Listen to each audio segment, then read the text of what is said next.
Bom, vamos nessa. Boa noite. Boa noite. E aí, pessoal? Oi. Boa noite.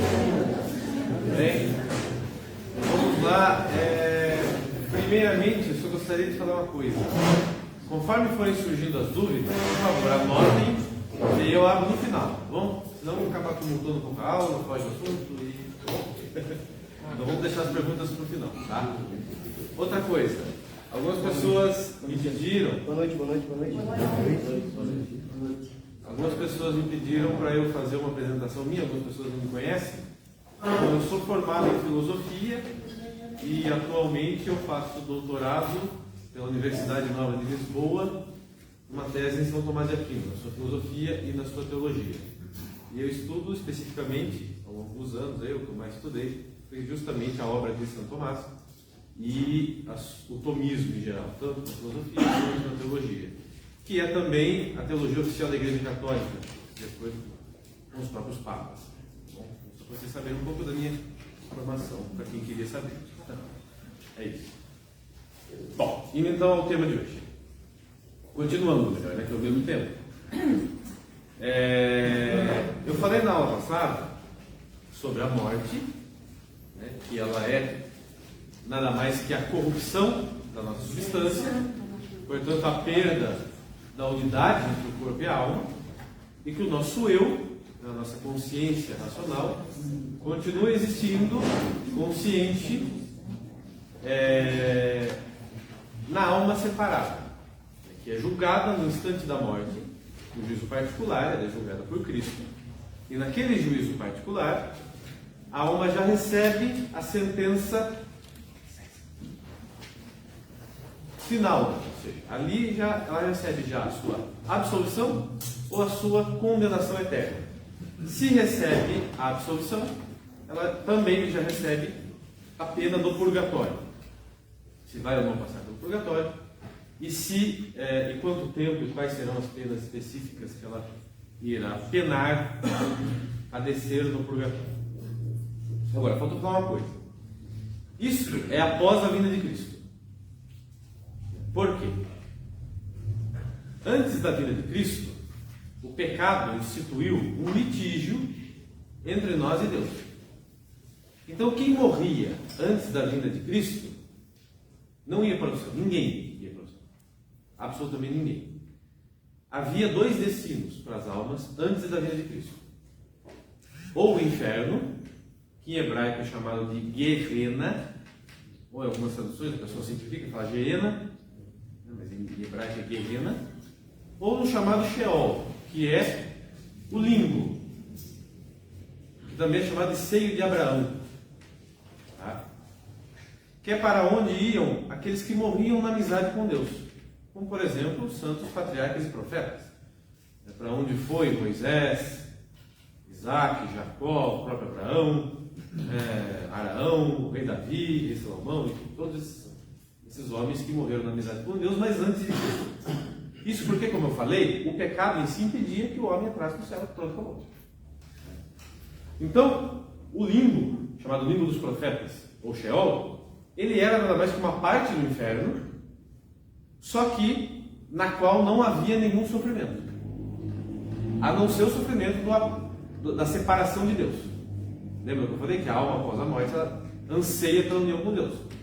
Então esses justos que morreram antes de Cristo não tinham união com Deus, então estavam sofrendo pela falta da união com Deus, mas não tinham pena de fogo e nenhuma outra tortura. Eles estavam bem, vamos dizer assim, a não ser pela ausência da união com Deus, estavam aguardando o Messias. Então o Messias não é só para os vivos ou para aqueles que iriam nascer, é para a humanidade toda. Quando Jesus paga os nossos pecados, a pena eterna dos nossos pecados na cruz, ele pagou pela humanidade toda, quem morreu antes, durante e depois dele. Tá? Tanto é que alguém me perguntou ontem sobre a parábola do Lázaro e do rico. Né? E daí eu falei, Jesus inclusive cita que o rico é levado para a Gehenna, ou seja, para o inferno, enquanto que Lázaro é levado para o seio de Abraão, ou seja, levado para o limbo, onde não havia sofrimento. Por isso que o rico pede para ele a gota d'água. Jesus Cristo, eu falei, quando ele morre na cruz, ele paga o pecado de todos aqueles que o aceitam. Eu já vou explicar isso daqui a pouco. Tá? Então, ele paga o pecado, então, por exemplo, de todos aqueles que estavam no limbo. Então, quando ele desce, a alma dele desce ao limbo, nós estamos no credo, desceu à mansão dos mortos, significa exatamente isso. Então, Jesus experienciou a morte. Então, a alma dele, humana, unida com a sua divindade, óbvio, ela desce ao limbo e liberta as almas que estão ali, levando-as para o céu. Então Jesus literalmente abre as portas dos céus, que antes estavam totalmente fechadas. Então, o próprio São José estava ali, aguardando. Em algumas revelações particulares a santos, fala que São José é o primeiro que cumprimenta Jesus quando ele chega ao limbo. Então todos estavam ali, aguardando.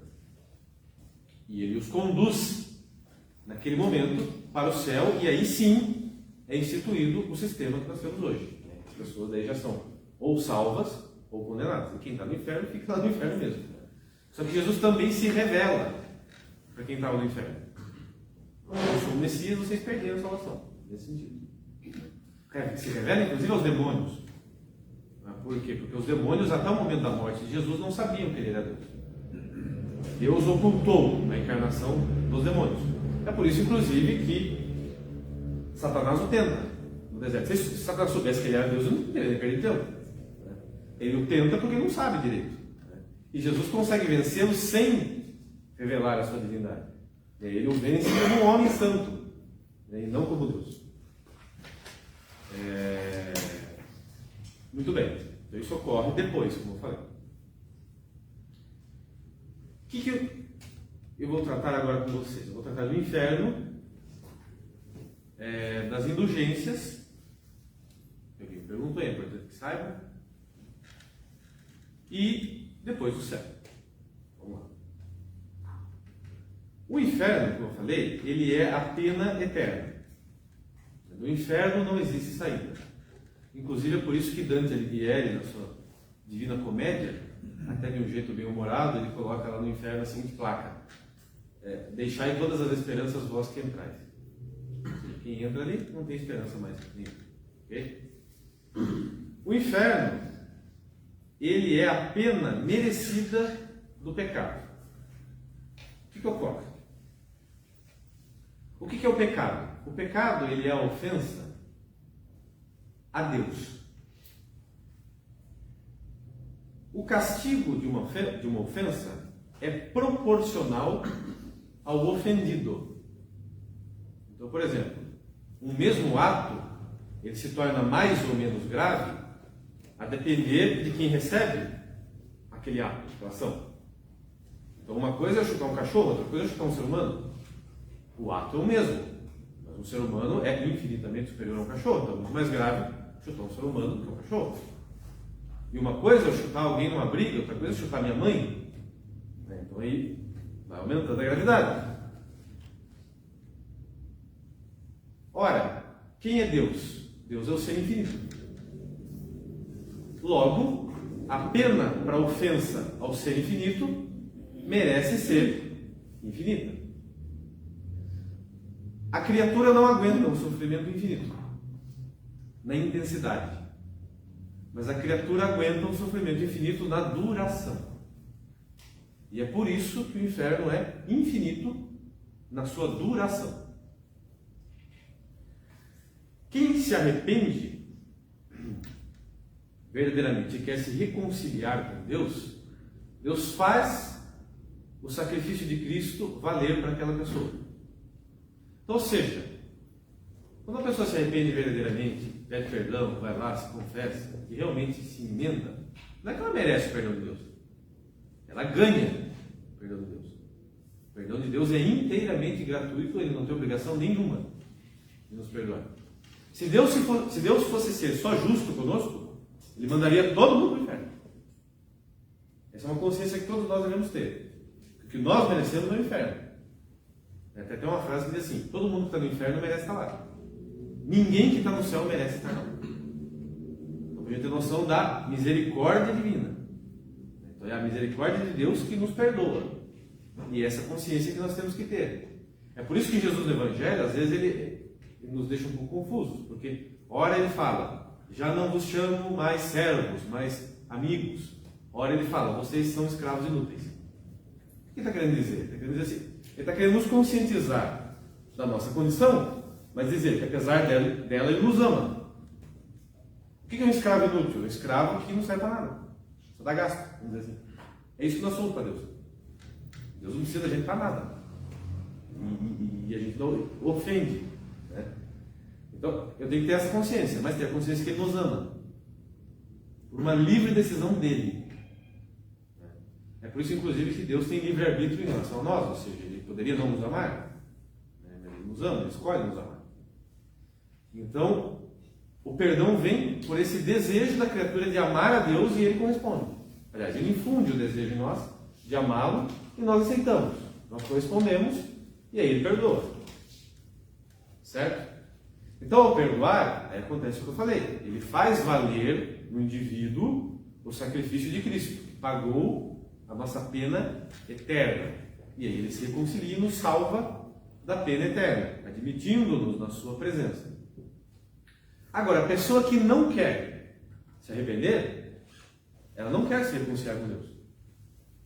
É aí que está. Não é que ela não quer se reconciliar com Deus no sentido assim, eu não quero conversa com Deus. É no sentido, ela não quer se arrepender do mal que ela fez. Ela ama o mal que ela fez. E esse amor pelo mal é incompatível com o amor a Deus. Porque o amor não é sentimento. Brotam sentimentos bons do amor, mas o amor é uma escolha. É a escolha de amar o bem maior e ignorar os bens menores. E Deus é o bem maior que existe. Então não existe amor sem sacrifício. Então se eu não tenho a disponibilidade de sacrificar os meus bens menores, ou seja, os meus apegos, o meu próprio ego, tudo, eu não tenho amor a Deus, eu não amo a Deus sobre todas as coisas. Então quando Jesus fala, os 2 maiores mandamentos são amar a Deus sobre todas as coisas e ao próximo como a ti mesmo. Então quando eu tenho que amar a Deus sobre todas as coisas, eu tenho que amar a Deus acima dos meus sentimentos, acima dos meus desejos, acima dos meus familiares, acima da minha própria vida, acima de tudo. Quem não consegue fazer isso não se salva. É isso que ele está dizendo. Ele exige o amor prioritário para que a pessoa seja resgatada, seja preservada da pena eterna. Quem não quer, comete um pecado que Jesus fala que é imperdoável, que é o pecado contra o Espírito Santo. O Espírito Santo é o amor divino. Então negar o amor divino é morrer sem se arrepender. É isso, esse é o pecado contra o Espírito que não é perdoado. E aí Deus imputa na pessoa o que ela merece. Ou seja, o inferno infinito. Ou seja, a pena infinita no inferno. A perdição total. No inferno, Deus já não infunde mais a graça nas pessoas, nas almas. Ou seja, Ele já não infunde mais o desejo do arrependimento. Então todo mundo se obstina, se cristaliza no mal, inclusive porque está separado do corpo, né, temporariamente, então no inferno não tem mais volta. Agora falando um pouco do inferno em si. Boa parte do que foi dito do purgatório se aplica ao inferno. Então a primeira pena do inferno é a perda da visão beatífica, como eu falei. No inferno, a alma precisaria se unir a Deus para estar bem, mas nunca vai se unir. Ela vai, é uma angústia que só cresce. Só cresce, só cresce, só cresce, só cresce, só cresce. E nunca tem fim. No inferno também existe, obviamente, a pena do fogo. E o inferno, ele é uma pirâmide de ponta cabeça. Ou seja, não é todo mundo que sofre igual também. Quem cometeu pecados mais graves, sofre mais. Quem cometeu pecados mais leves, sofre menos. E os sofrimentos, as torturas do inferno também são proporcionais aos pecados, aos vícios, aos defeitos que a pessoa teve em vida. Até chegar nas pessoas mais monstruosas, que são as que sofrem mais. Só que no inferno tem um sofrimento extra também, que no purgatório não tem, que é a presença dos demônios. Da mesma forma que aqui em vida cada um tem um anjo da guarda, no inferno cada um tem um demônio torturador particular. Só para você. O seu demônio torturador. Ele vai se dedicar pelo resto da eternidade para te torturar. Sadicamente. Ele vai lá te torturar como se fosse um brinquedinho dele. É o preço. Por quê? Ao pecarmos, nós escolhemos ser escravos dos demônios. Cada vez que eu cometo um pecado, eu me coloco na condição de escravo do demônio. Então lá, quem morreu em pecado, vai passar eternamente arcando com as consequências da sua escolha. Então vai ter esse demônio torturador. E, como eu falei, a pena também é proporcional às ações das pessoas. E tem, como eu falei, o próprio convívio dos demônios. Além da tortura que cada demônio inflige sobre cada alma, tem o próprio convívio. Como eu falei, no inferno todo mundo se odeia. Cada alma odeia a outra, odeia os demônios odeiam as almas e se odeiam. Então é ódio puro. Ódio, ódio, ódio. E ódio a Deus. Toda alma no inferno odeia a Deus, pela pena que ela recebeu de Deus. Então, aquela alma ali vai, o resto da eternidade, odiar a Deus, odiar tudo. Odiar os próprios pais, porque colocaram no mundo. Ou seja, vai ter ódio da criação. Um ódio que a pessoa sabe que é injusto, mas que ela continua tendo. Alguém perguntou ontem a respeito do arrependimento. No inferno não existe arrependimento. Por quê? Porque o arrependimento teria que ocorrer porque a pessoa se arrependeu do mal que ela fez. E ela não se arrepende do mal que fez. Ela voltaria atrás para evitar o sofrimento, mas não para mudar a sua ideia. Assim como os próprios demônios. Eu vi o relato de um padre exorcista americano, e ele falando assim, que num exorcismo, porque, não sei se vocês sabem, mas durante os exorcismos, os demônios são obrigados por Deus a falarem a verdade. Eles nunca falam a verdade por vontade própria, mas quando são obrigados por Deus, eles falam, obviamente. Porque geralmente no momento final do exorcismo. E ali no momento final, o padre exorcizando a pessoa, ele pergunta o nome do demônio, o demônio fala o nome, para poder expulsar aquele demônio. E aí, depois de falar o nome, ele falou assim: você, lá atrás, quando você decidiu seguir o chefe de vocês e se revoltar contra Deus, você fez uma escolha errada? O demônio falou: sim, fiz. Ele falou: você sofre hoje por causa dessa escolha? Ele falou: sofro muito. Se você pudesse voltar atrás, você escolheria diferente? Ele: não. Não. Ele não quer. É obstinado no mal. Os demônios são totalmente obstinados no mal. A diferença é que eles não estão no inferno na condição de escravos, Eles estão na condição de senhores do inferno. Então, eles sofrem, os demônios, porque eles têm a vontade deles contrariada, eles são humilhados por Deus, mas eles não sofrem tanto quanto as almas humanas. Eles podem sair de lá, vir aqui, atormentar o ser humano, fazer tudo isso. Mas eles sofrem porque eles também estão apartados de Deus e porque eles têm a sua vontade contrariada o tempo todo, são humilhados por Deus, enfim. Eles sofrem também, não tanto quanto as almas humanas. Tá? Bom, isso em relação aos demônios, ok? Bom, agora sim, alguém tem alguma pergunta em relação ao inferno? Vou fazer até agora? Não?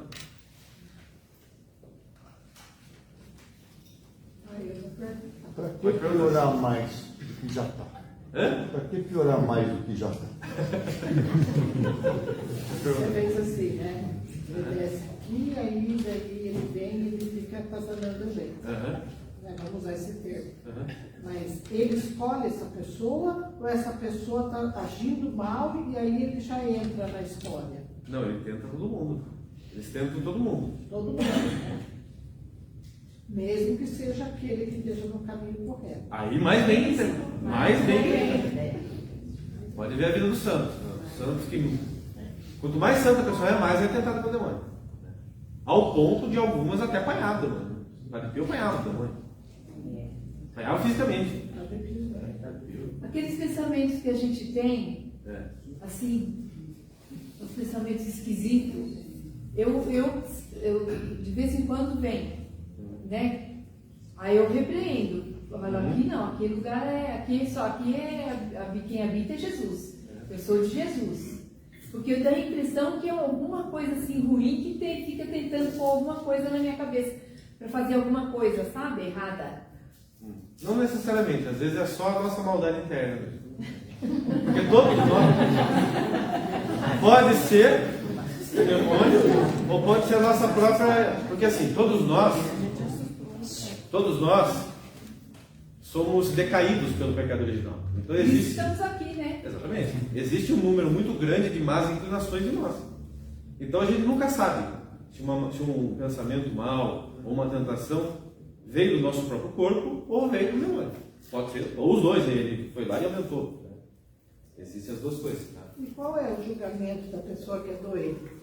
É uma pessoa, ela tem uma esquizofrenia. Não, ela não tem consciência, ela é perdoada pelo. Aí ela é perdoada. Pela falta de consciência. Se ela já nasceu assim, então ela é como um bebê que morre. Eu já vou explicar o que acontece nesse caso. O demônio ele não pode entrar dentro da nossa mente e bagunçar e ele conta ele mesmo.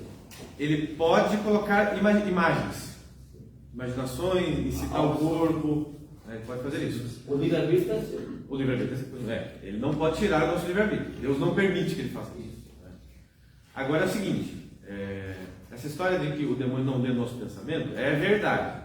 No entanto, atenção, ele é muito, mas muito mais inteligente que nós. E você imagina, uma pessoa já bem inteligente consegue adivinhar o que a outra está pensando e perceber suas ações. Então assim, tirando o caso de santos muito elevados, o demônio sabe tudo o que a gente está pensando só de observar. A não ser que você seja Santa Teresa d'Ávila, né? Padre Pio, São Paulo Apóstolo, ele está sabendo de tudo porque te conhece. Você imagina, quando você olha uma criança, você sabe o que ela está pensando, na maior parte das vezes. Diante dele nós somos menos que crianças. Né? Então ele sabe, não porque ele lê literalmente o pensamento, mas ele adivinha pela expressão facial, pela nossa conduta, por tudo. Né? E por que ele quer tanto a gente?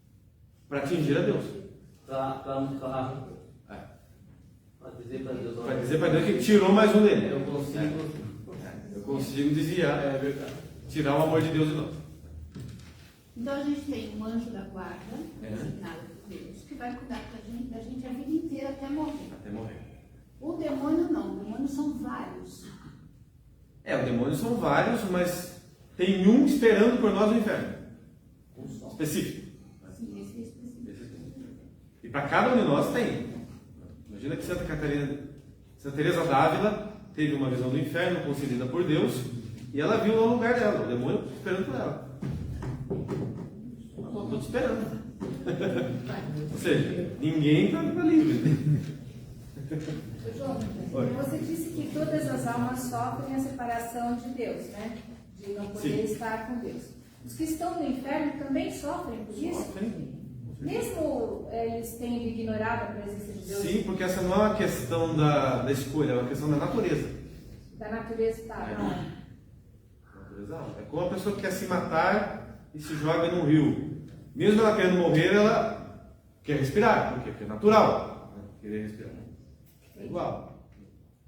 A alma deseja Deus como nós desejamos o ar aqui mesmo. E todos os pecados são contados após o batismo. Não, antes. Não? Antes. A pessoa nasceu, ela já. Nós nascemos com o pecado original. E se você não é batizado criança, você começa a cometer pecados atuais, mesmo no seu batismo. Você vai cometendo. Contabilizar tudo. Seria a partir da idade da razão? Sim, a partir da idade da razão. Mas ela pode ser batizada com 30 anos. Então, dos 7 aos 30, haja pecado. Então. E essas igrejas satânicas que tem, o que eles falam sobre o inferno dele? Essa reação. Eles são enganados pelo demônio e se deixam ser enganados. Então, Qual a visão que eles pregam do próprio inferno? Eles não acreditam. Né? Eu vou falar isso nas últimas aulas, vou falar um pouco da visão contrária à católica, que é a visão gnóstica. E aí eu vou explicar para vocês direitinho o que é. Entendi, obrigada. Bom, é isso. Né? Então a tortura é grande. gigantesca, né? A tortura do fogo, a tortura de cada pecado em particular, o convívio dos demônios, a visão dos demônios, que é terrível. Né? Alguém aqui tem fobia de algum animal, de alguma coisa? Eu tenho. Do quê? É disso que eu preciso me curar, porque eu mais tenho medo. Eu acredito assim, às vezes eu fico vendo que quando eu morrer vai ter um monte ali. Qual que é a sua fobia? Aquele bicho que tem um coqueiro. Sei. Desde A criança. senhora não gosta de olhar para aquilo. Nossa, eu passo mal. Me dá falta de É ar. exatamente essa sensação do inferno de ver os demônios. Me dá falta de Para ar. quem tem é mais ou menos isso. Tem aquela visão horrível.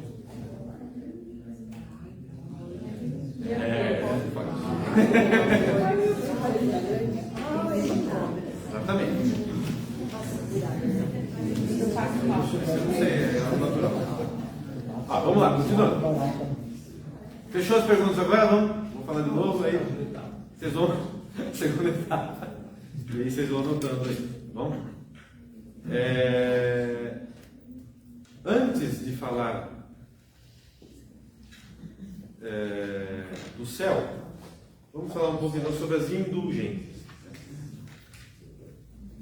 Por quê? Porque como que nós evitamos? Porque assim, evitar o inferno só há um modo: a fé e a ausência, a caridade no seu primeiro degrau, no mínimo, que é a ausência de pecado mortal. Ou seja, você não ter nenhum pecado mortal na consciência no momento da sua morte. Ou seja, estar em estado de graça. Você tem que ser batizado, ou sacramentalmente, ou pela intenção, e no momento da morte você tem que estar em estado de graça. Ou seja, não ter nenhum pecado mortal na consciência. Mas para que haja pecado mortal, como eu falei, tem que haver matéria grave, consciência plena e deliberação plena. Agora, purgatório. Qual o modo de evitar o purgatório, de encurtar o purgatório? É com a segunda e a terceira etapa da caridade. Qual a segunda etapa da caridade? É a perseverança das boas obras. Que elas são o quê? Elas são você viver de acordo com a vontade de Deus. O que é uma boa obra? É quando, em determinada circunstância, eu agir naquela circunstância do modo como Deus quer que eu aja. Não como eu quero, ou outra pessoa, ou muito menos o demônio quer. Né? Então é a perseverança das boas obras, que vai aumentando a caridade em nós, a ponto que ela vai nos tornando cada vez mais justos, como Jesus Cristo é justo. Ou seja, vai nos assemelhando à pessoa de Cristo. Ou seja, vai tirando os nossos defeitos, as nossas más inclinações. A caridade literalmente é como um fogo que vai cauterizando esses defeitos que existem em nós ao longo da vida. Então é por meio da caridade, até chegar no terceiro nível da caridade, que é a união com Deus. E aí você já começa a viver aqui na terra como se você estivesse no céu, ou seja, em quase que plena união com a vontade dele, fazendo o que ele quer. Só que a primeira e a segunda fase são as mais difíceis. Por quê? Porque a primeira exige uma renúncia muito grande, a segunda também. Então você tem que ir perseverando, principalmente na renúncia, até chegar ao ponto de você ter atos de caridade que são heróicos. Não basta cumprir a obrigação, não basta fazer o mínimo. Se você faz o mínimo, se você só cumpre a obrigação, você vai para o purgatório.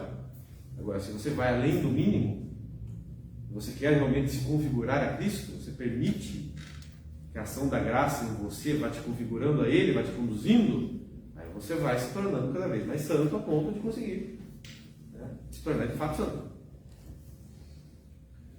Por exemplo, durante pouco antes da Revolução Francesa, na França, houve um bispo em Paris que durante o inverno, que faltou comida, ele deu todo o estoque de comida dele para os pobres. Aí acabou. Aí ele vendeu todos os móveis, a prataria, tudo que ele tinha para comprar comida para os pobres. Acabou. Aí ele pediu emprestado para o irmão dele, que era marquês, dinheiro para dar dinheiro para os pobres, e ele mesmo vai dando tudo para conseguir lidar com aquilo. Ele virou santo? Não. Por quê? Porque ele não fez mais que a obrigação dele. Ou seja, isso aí não é ato heróico de caridade. Ato heróico de caridade é São Francisco Xavier, que vai lá cuidar de leproso, ele que era filho de rico, resolve ser jesuíta, vai lá, vai cuidar de leproso na fase da formação dele, ele está lá limpando a ferida dos leprosos, e aí ele vê um leproso e ele sente nojo. E aí quando ele sente nojo, ele pensa assim, nossa, eu estou com nojo do outro ser humano, eu preciso livrar desse nojo. Ele pega e ele bebe a água, ele lavou a ferida do leproso. E não era fingimento, ele fez isso porque ele queria amar aquele leproso, como Jesus Cristo ama aquele leproso. E aí ele pensava assim, mas dentro de mim tem sujeira muito pior do que essa lepra. Então quem sou eu para ter nojo do físico, sendo que os meus pecados são mais nojentos diante de Deus do que aquilo?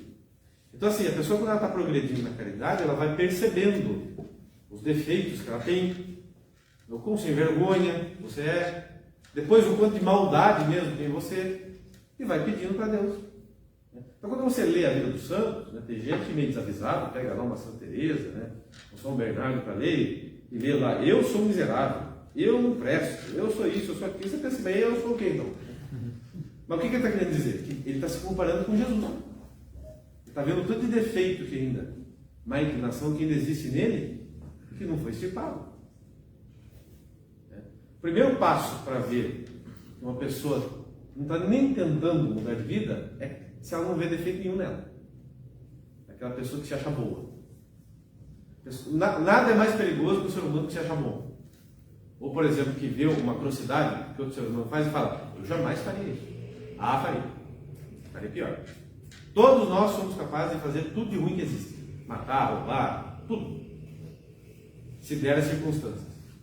Agora, se você entende que você tem essa capacidade, aí você já está um passo adiante, porque você sabe que você tem a má inclinação e a capacidade para todos esses males.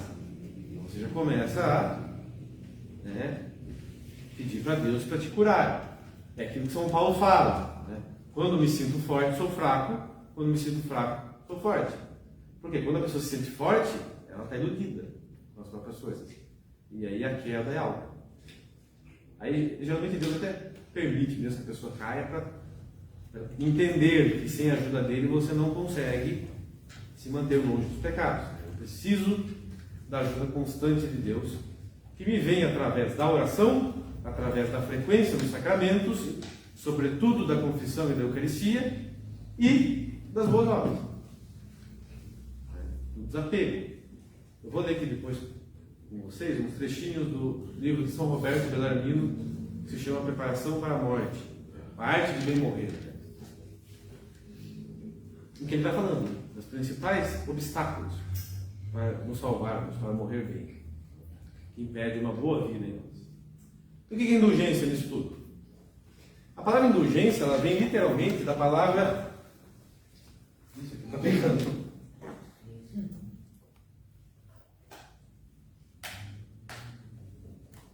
A palavra indulgência vem da palavra indulto.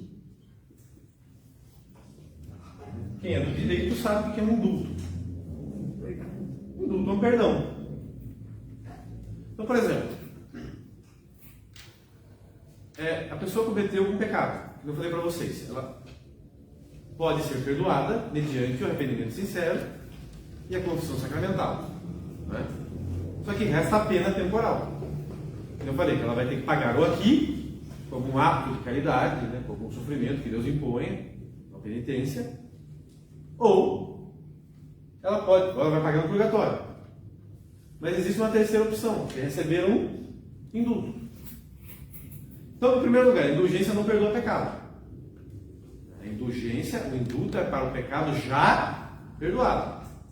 Essa pessoa não se arrependeu, não se confessou, não adianta nada tentar conseguir indulgência que não consegue. Tá?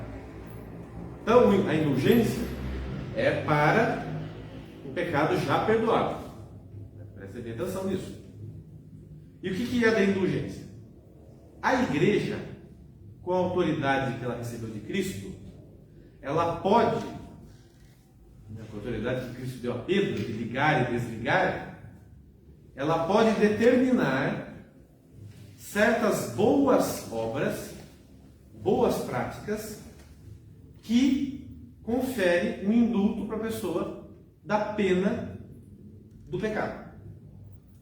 E aí existe o indulto parcial e o pleno. Daí vem a indulgência plenária. Se você consegue uma indulgência plenária e morre, você vai direto para o céu, você se livra do purgatório. Só que aí que está, a indulgência, para consegui-la, não é só fazer a obra designada pela igreja.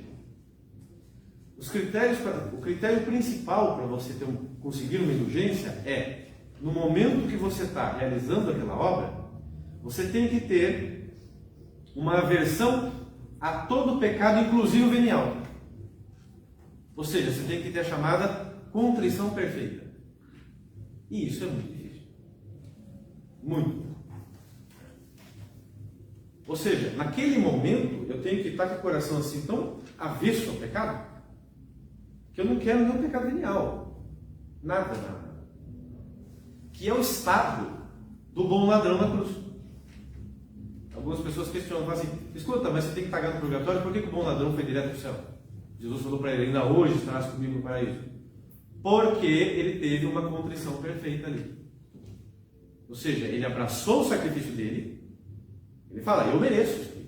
Ele até corrige o outro, né?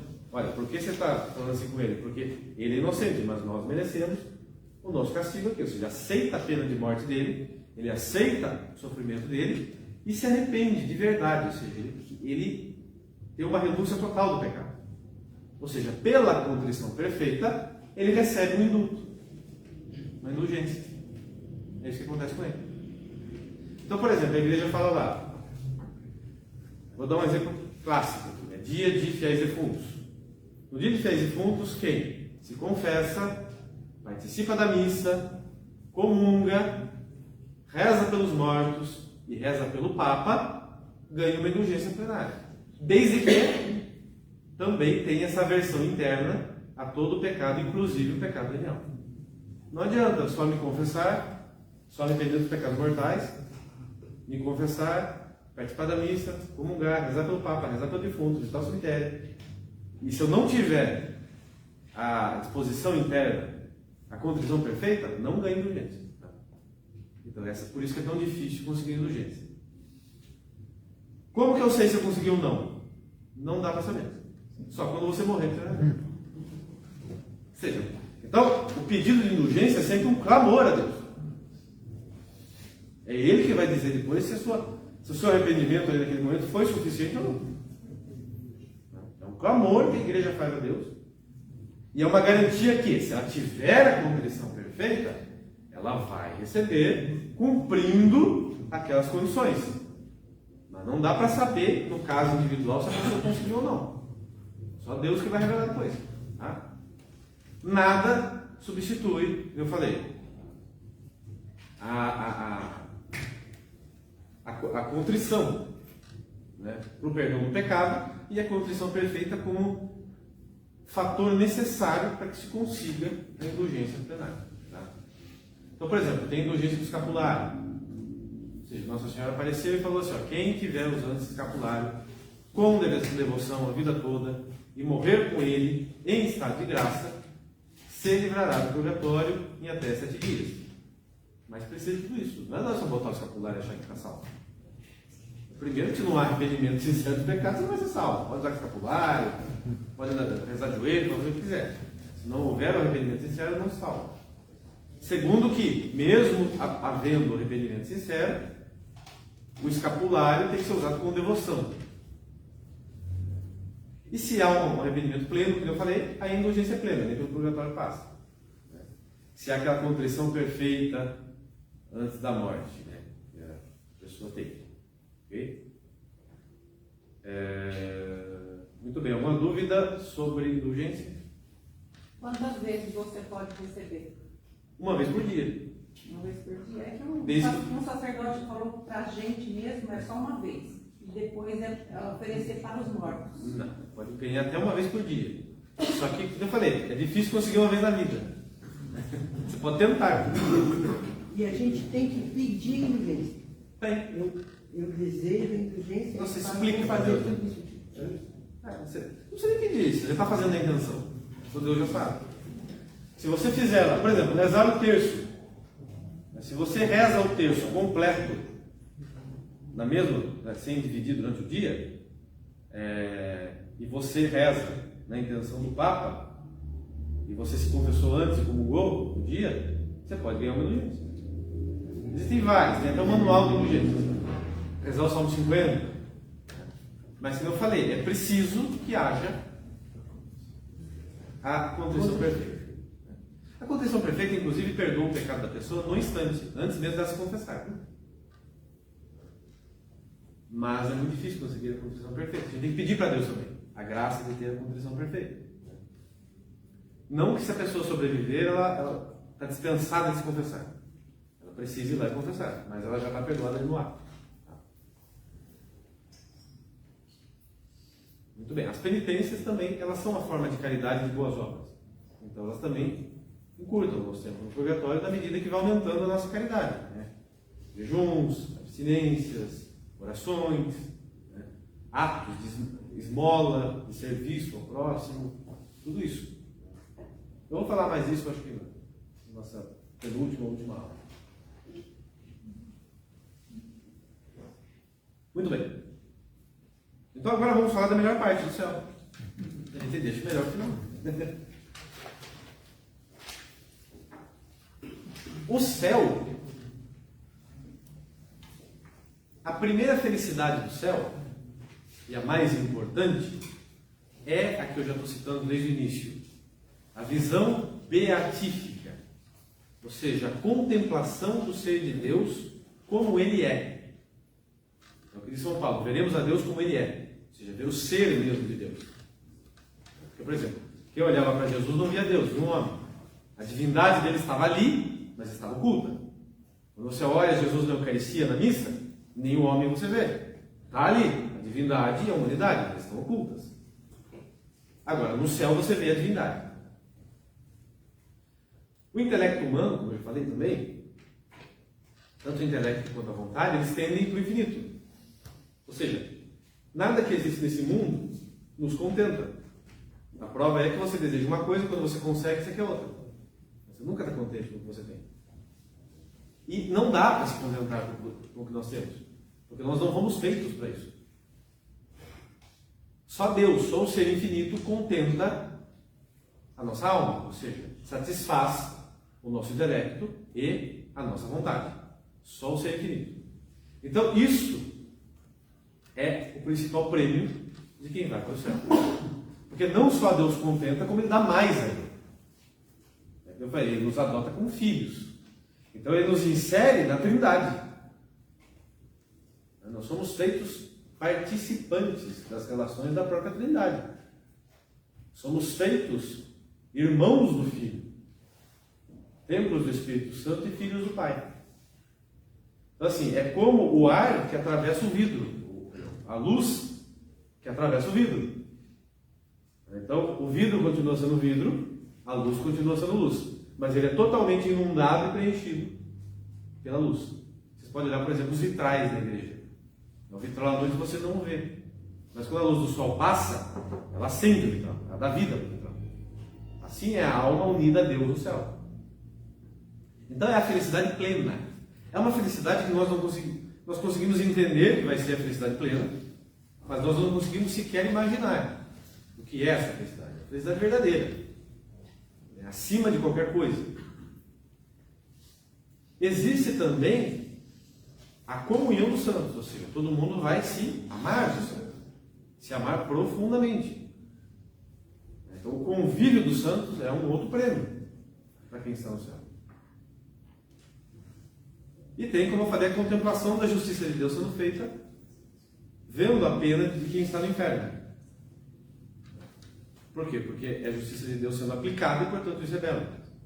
Não é belo para quem está lá, mas para quem está vendo é por quê? Porque é Deus se fazendo respeitar por aqueles que não o respeitaram. Então o céu é a felicidade plena, é a convívio eterno entre os santos de amor pleno. Vocês têm que entender também que o céu, a visão beatífica de Deus, cada instante dela é uma novidade. Porque Deus é infinito. Então cada instante é algo novo. Vai ser infinitamente e eternamente novo para nós. Nunca vai cessar de ser uma novidade maravilhosa. Deus vai no céu, quem está no céu se impressiona com Deus a cada instante. No bom sentido.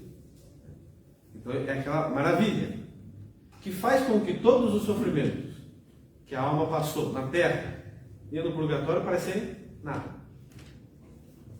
Fazem tudo sumir. Então, é o destino dos santos, ou seja, é o destino que Deus gostaria de dar para todos se as pessoas não o rejeitassem. Mas que para chegarmos a essa união é preciso antes, na fase do teste agora, renunciar aos apegos para amá-lo antes de possuí-lo. Aí que está o desafio. Né? O ser humano precisa amar a Deus antes de possuí-lo.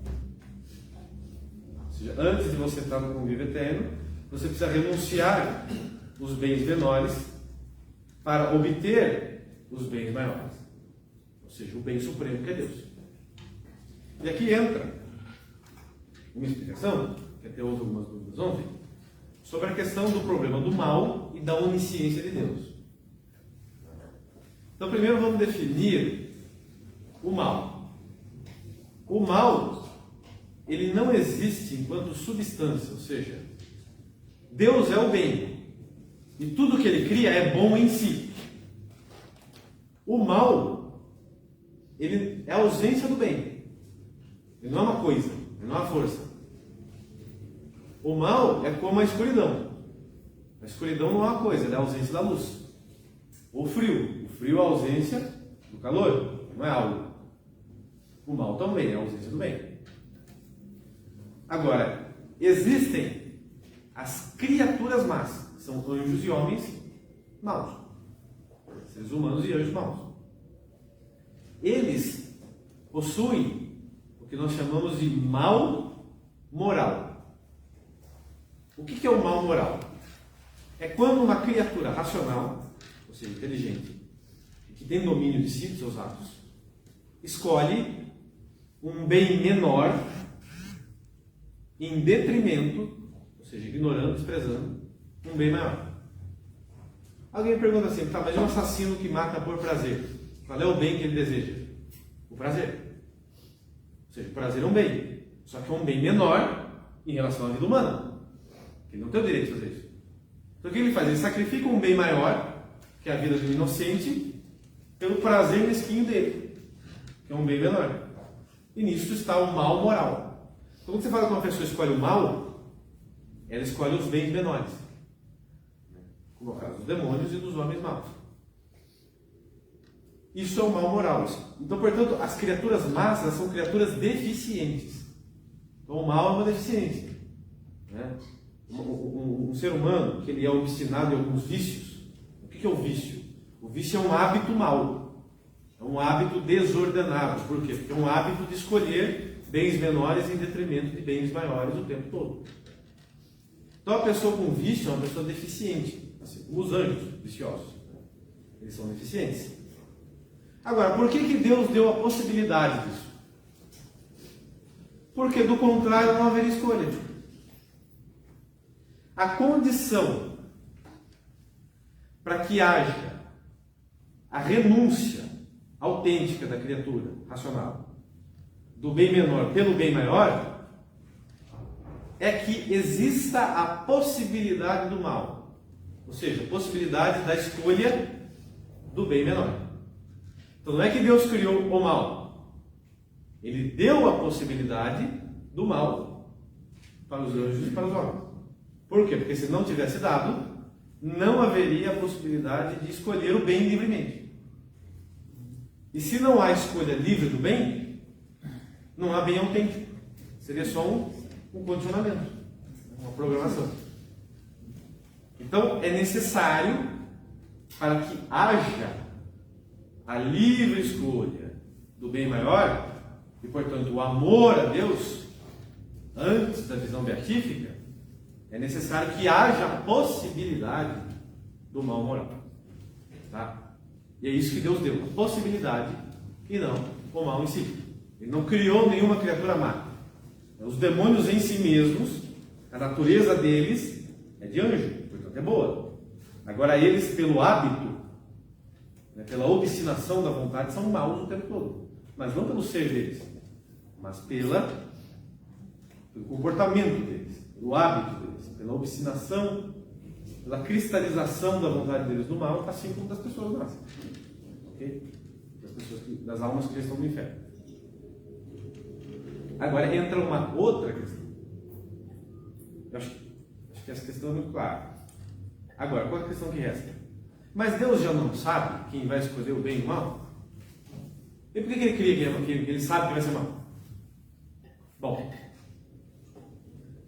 todas as razões de Deus nós não conhecemos, mas algumas nós conhecemos.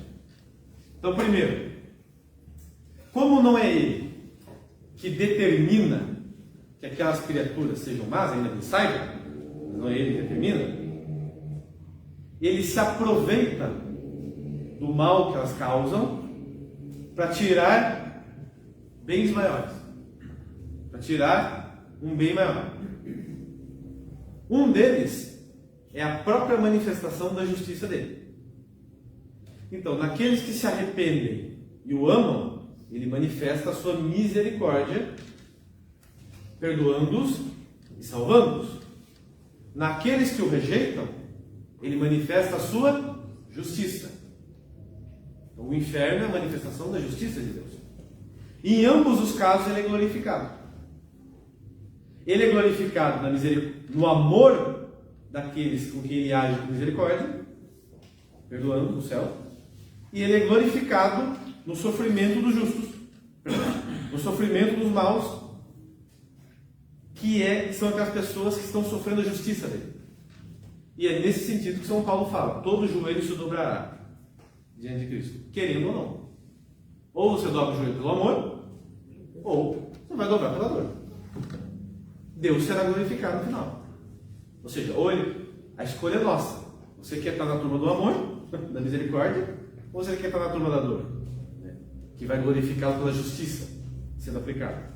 E é nesse sentido que São Paulo fala também: os vasos da honra e os vasos da desonra. Uns Deus cria sabendo que será um vaso de honra, outros ele cria sabendo que será um vaso de desonra. Ambos têm uma serventia no plano da salvação. Ou seja, no bem maior que é glorificado. Eu falei, ou pela justiça, ou pelo amor. Uma outra razão pela qual Deus ainda assim cria os maus é porque eles acabam ajudando os bons a se santificar. Por quê? Ninguém é 100% bom. Todo mundo tem pecados para pagar e todo mundo tem coisas a aprender, meios de purificação. Então, quando um bom sofre uma injustiça da parte do mal, Deus se aproveita daquilo e até permite que o mal inflinja sofrimento ao bom. Por quê? Porque está purificando aquele bom. Então Deus deixa o mal agir. É por isso que fala que Deus ri dos poderosos perversos. Por quê? Porque eles acham que estão na vantagem. Eu estou explorando os trouxas. Só que assim, você está ajudando os trouxas. Ele acha que é trouxa. Você está ajudando essas pessoas a se santificarem e depois você vai ser abatido como gado. Que é o que Deus fala no Salmo. Salmo 30, ele fala assim: Deus deixa como engordar como se fosse um novilho para o abate. Ou seja, e é por isso que vocês observam constantemente na vida também a pessoa que serve a Deus sempre sofrendo. Quem faz tudo certo ou enfrenta pobreza, ou enfrenta doença, ou enfrenta calúnia, ou enfrenta injustiça, o marido abandona, a mulher abandona. O padre Eduardo, que fala assim: a vida de quem serve a Deus é na UPA o tempo todo. A pessoa está o tempo todo lá. Mas justamente por quê? Porque Deus está purificando aquela pessoa. Ao passo que quem já está obstinado no mal, Deus deixa. Aí a pessoa fica tranquila na vida, vai ganhando dinheiro, vai ganhando prazer, ganha fama, mas quando chega a hora dela, Deus corta e joga no fogo. E a outra que sofreu a vida toda, Deus eleva. Exalta os humildes e humilha os soberbos. Então assim, não é que Deus quer, veja, preste bem atenção, não é que Deus deseja, vamos dizer assim, porque tem duas vontades em Deus: a vontade antecedente, que é aquela que uma aspiração dele, vamos dizer assim, e a vontade consequente. A antecedente é o que ele desejaria se todo mundo colaborasse. A consequente é que ele impõe. Então, não é da vontade antecedente dele, vamos dizer, que é a aspiração dele, que as pessoas se santificassem pela má ação de outros. Mas é da vontade consequente dele que se aproveitar da situação para o bem dos santos. E é isso que São Paulo fala também. Fala, tudo concorre para o bem dos santos. Ou seja, nossa, mas tudo concorre para o bem dos santos, me mandaram embora, fui preso justamente. Né? Aquela história, né? Minha mulher fugiu com o circo, eu fui preso, com meu companheiro de serra me bate. Desgraça, né? Mas, ou seja, se você ao invés de se revoltar, oferecer tudo isso a Cristo e unir esse sofrimento à cruz dele, você se santifica. Então aquilo está acontecendo para o seu bem. Então não é que Deus deseja a má ação dos maus, mas Ele as permite porque gera um bom fruto no bom. Então é nesse sentido que Deus humilha os soberbos. Ah, você quer ser mau? Você quer ser soberbo? Você quer prejudicar as pessoas que me amam? Tudo bem, você vai fazer isso. Mas você vai não só ser condenado depois da pena eterna, como você vai inclusive ajudá-las na salvação delas. Então essas são duas razões que nós conhecemos, pelas quais Deus ainda sabendo da escolha de cada um, sabendo certinho todos os erros, todos os pecados das pessoas, Ele permite ainda assim as cria. Por quê? Porque a aplicação da justiça nelas servirá de glorificação a Ele, e porque as próprias más ações delas acabam concorrendo para um bem maior, que é a santificação dos bons. Okay? Então, isso resolve o problema do mal. Ou seja, na verdade não é um problema, é só uma má compreensão em relação ao mal. A possibilidade do mal existe para que haja a possibilidade da escolha, né, e a permissão de Deus, mesmo havendo a sua presciência, o seu pré-conhecimento, existe por quê? Porque concorre para um bem maior. Então nada do que acontece, Deus nunca permite um mal que seja, se não for para dele tirar um bem maior. Isso inclusive no plano pessoal. Por quê? Porque no plano pessoal, quando eu cometo um pecado, eu posso tirar dele um bem maior. Primeiro, o aprendizado. Você aprende. Segundo, a humildade. Se você souber se analisar, você entende que você caiu por vaidade. Você entende que você tem que ser mais humilde. Então, ou seja, a pessoa que sabe se arrepender de verdade do pecado, ela acaba ficando melhor do que se ela não tivesse pecado. Ou seja, Deus, Ele reergue, né, o ser humano, depois das suas faltas, e o coloca numa condição superior à que ele estava antes de ter caído. Como é o caso da própria humanidade. Se os nossos primeiros pais não tivessem pecado, Jesus Cristo não teria se encarnado, talvez. E aí nós não teríamos a união íntima que nós temos com Deus na pessoa de Cristo. E é por isso que, de uma maneira assim poética, Santo Agostinho chama a queda dos nossos pais de feliz culpa. Ó feliz culpa de Adão, que nos mereceu um amor tão grande, um perdão tão grande, a ponto do próprio Deus fazer o homem. Então, no sentido que ele tirou um bem gigantescamente maior do mal dos nossos primeiros pais. Ou seja, do mal dos males do pecado. Alguma pergunta? Nossa, vai. Primeiro aqui.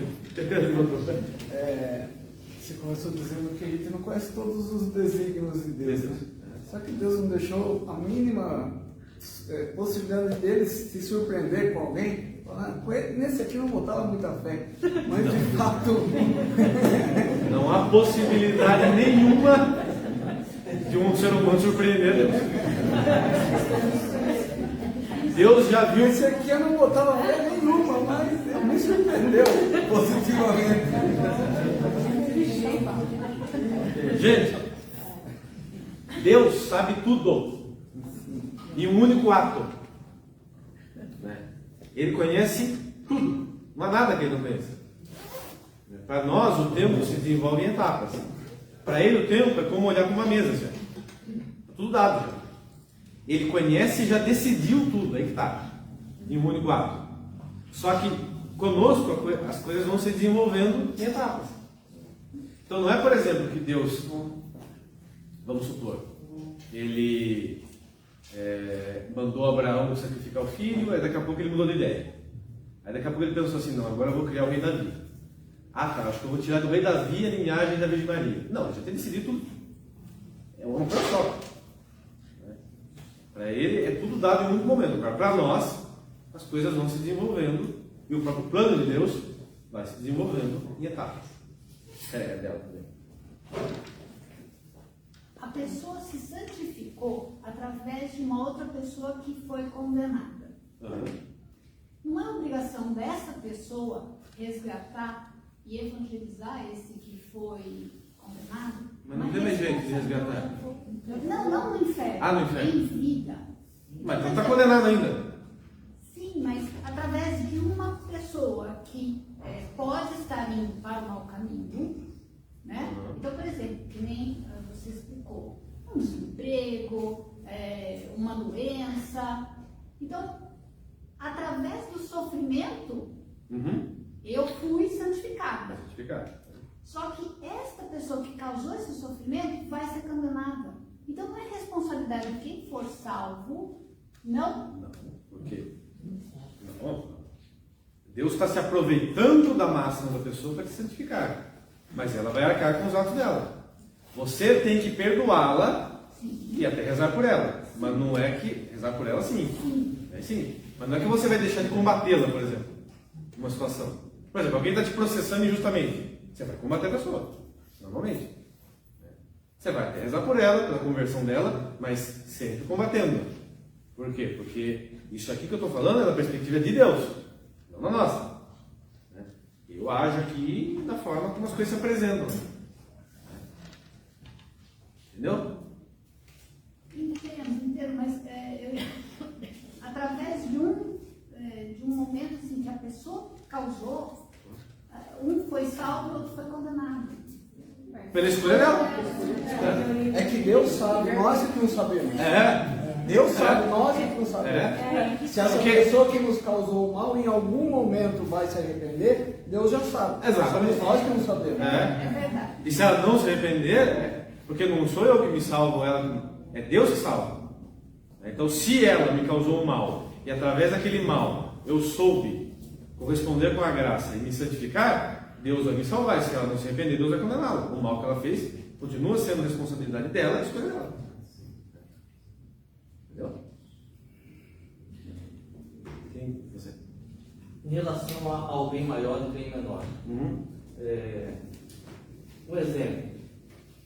Se você está com você, sua esposa e seus 2 filhos, vem um bandido para matar você, matar sua família. Você sai correndo e o bandido mata sua família, mas você está vivo. Que bem maior você escolheu? A sua vida. Aí você não escolheu o bem maior nenhum, você escolheu o bem menor. Aí você escolheu o bem menor. O bem maior só está relacionado sempre a Deus. Sim. Sempre a Deus. Salvação. Exatamente. Em cada circunstância eu tenho que fazer o que é certo. E o que é certo sempre tem um bem maior. Então, por exemplo, vem um bandido para matar minha família, eu tenho que defender. Eu tenho que, o maior, eu tenho que defender mesmo que eu perca a minha vida. Essa é a minha obrigação. Então você, ao fugir, pensando que o bem maior seria a sua vida? Não é. Você não é. De jeito nenhum. O bem maior é sempre a ação correta ao que Deus quer. Um ato de caridade e proteger o outro. Exatamente, porque o outro está sob a minha responsabilidade. Não, só para a gente. E inclusive quando a escolha tem que ser entre a família e Deus. Aí é a escolha de Deus. Por exemplo, eu sempre cito esse santo aqui, que durante a Segunda Guerra Mundial, ele foi convocado para ser. Ele era uma pessoa simples, um fazendeiro, que tinha uma esposa e 2 filhas. Ele estava lá cuidando da vida dele, cuidando da esposa, cuidando das filhas, e ele foi convocado para servir no exército nazista. E no exército ele tinha que jurar lealdade a Hitler. Ele falou assim: como é que eu vou jurar lealdade a um homem que odeia Deus, que mata gente inocente? Eu não vou jurar. Ele chegaram e falaram para ele assim: escuta, se você não jurar lealdade a Hitler, você vai ser condenado à morte e a tua esposa e as tuas filhinhas vão ficar desamparadas. Ele falou assim: não é porque eu tenho uma esposa e 2 filhas que eu posso ofender a Deus. E ele morreu. Ou seja, pode chegar um momento em que você tem que abandonar tudo por causa de Deus. O bem maior sempre é Deus. É diferente de quando é uma ameaça à minha família, aí o bem maior é a minha família. Aliás, é o meu ato de proteção. Como é o caso, por exemplo, uma mãe. A mãe está grávida. Teve o caso da Santa Diana Beretta Mola. Ela era médica, na última gravidez dela, era uma gravidez de risco.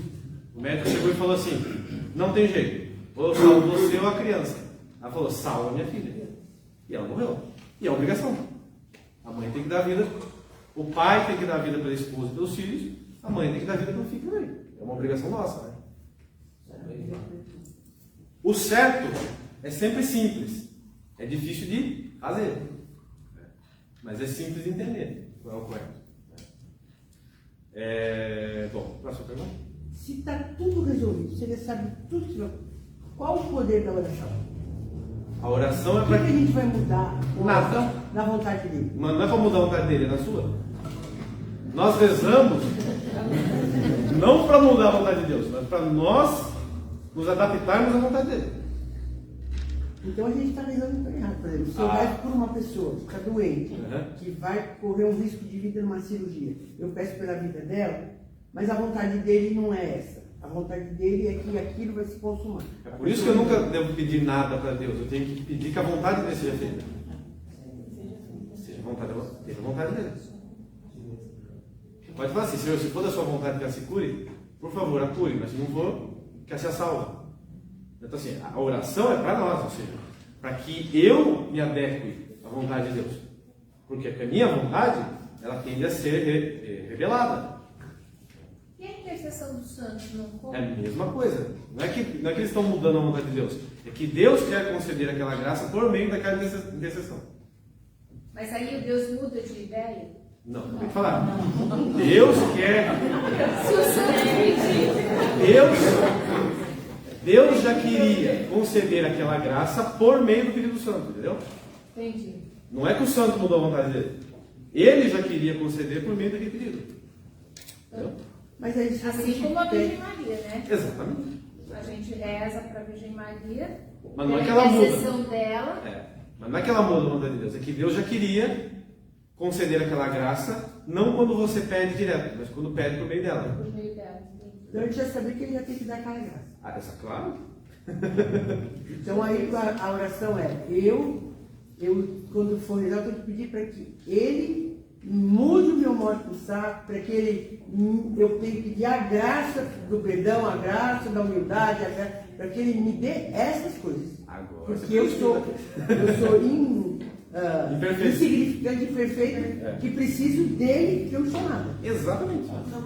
Eu tenho que pedir para Deus me ensinar a querer o que Ele quer. Por isso que eu rezo o Pai Nosso, seja feita. Não é por favor, Senhor, atenda a minha vontade. Não, seja feita a vossa vontade. Tem uma parábola que Jesus fala sobre aquela pessoa que bate na porta à meia-noite e o dono da casa está dormindo. Ele bate, uma vez, duas vezes, 3 vezes, até que na 4ª vez o dono levanta, não por causa da pessoa que está batendo, mas por causa da insistência que ele bateu. Né? Isso faz com que a gente insistentemente.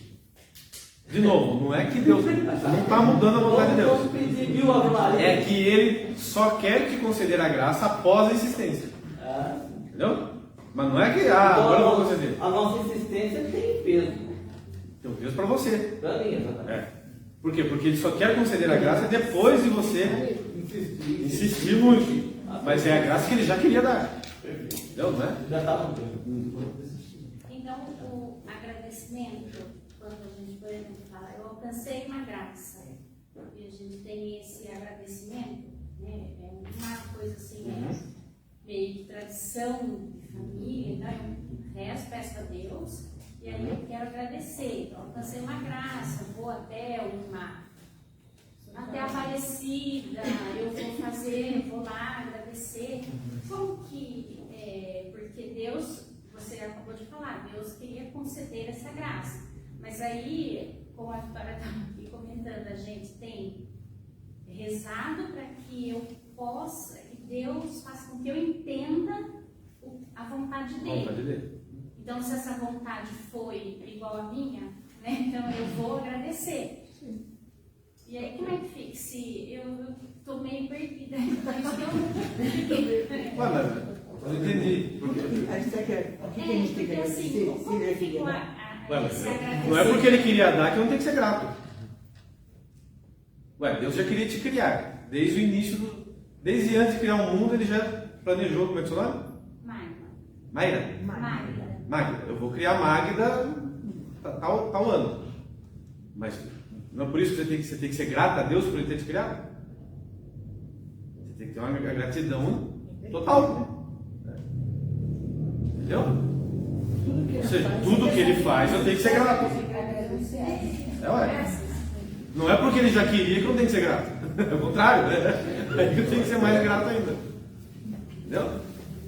Tudo, por exemplo, a Virgem Maria. Ele já planejou a Virgem Maria desde toda a eternidade. Vocês imaginam o tamanho da gratidão da Virgem Maria a Deus pelo que ele fez nela. Foi vontade dele se encarnar no ventre dela, não foi dela. Ela não foi lá, Senhor, eu quero que o Senhor se encarne na minha barriga. Não, ele veio, mas quando veio o presente, o tamanho da gratidão dele é a mesma coisa, por exemplo, aqui. A pessoa não me pediu um presente, eu vou lá e dou um presente para ela. Fui eu que quis dar. A pessoa não tem que ser grata? Óbvio.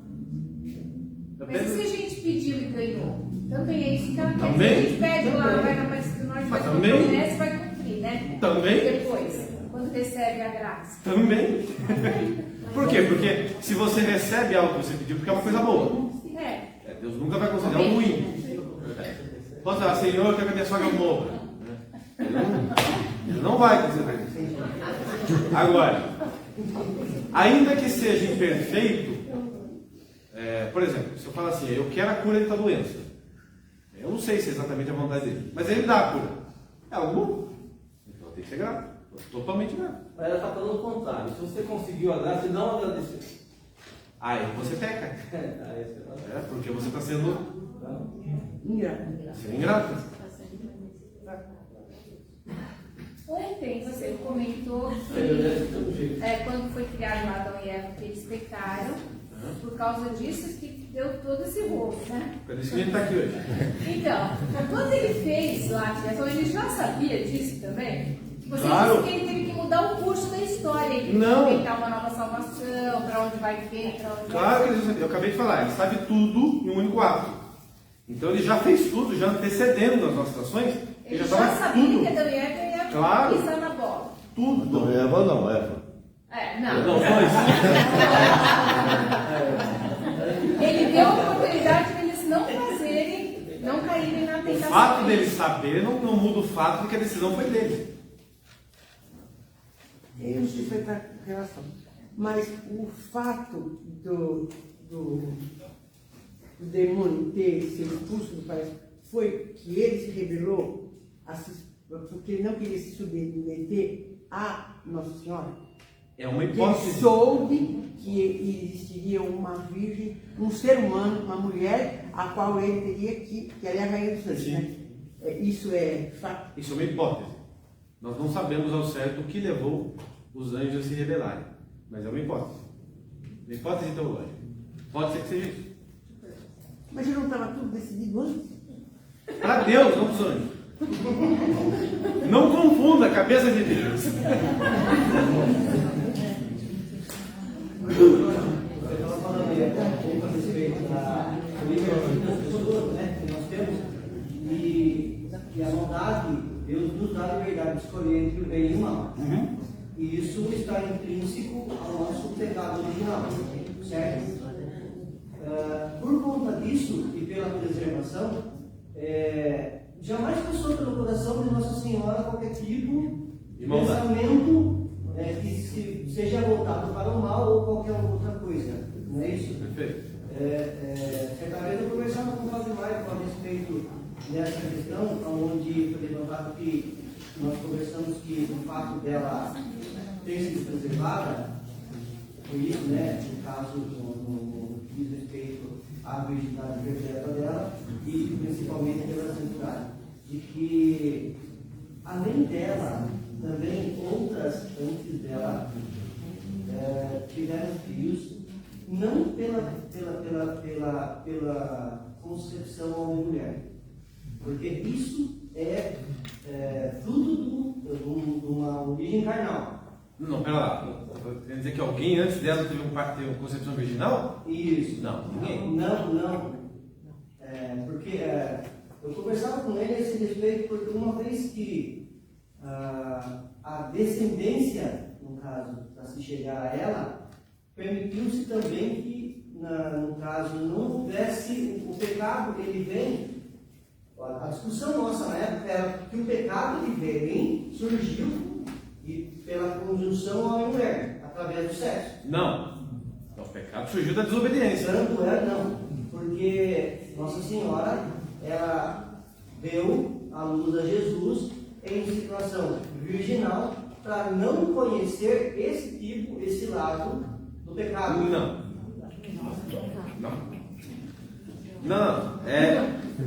Não existe pecado no ato sexual em si. O pecado está no ato sexual desordenado.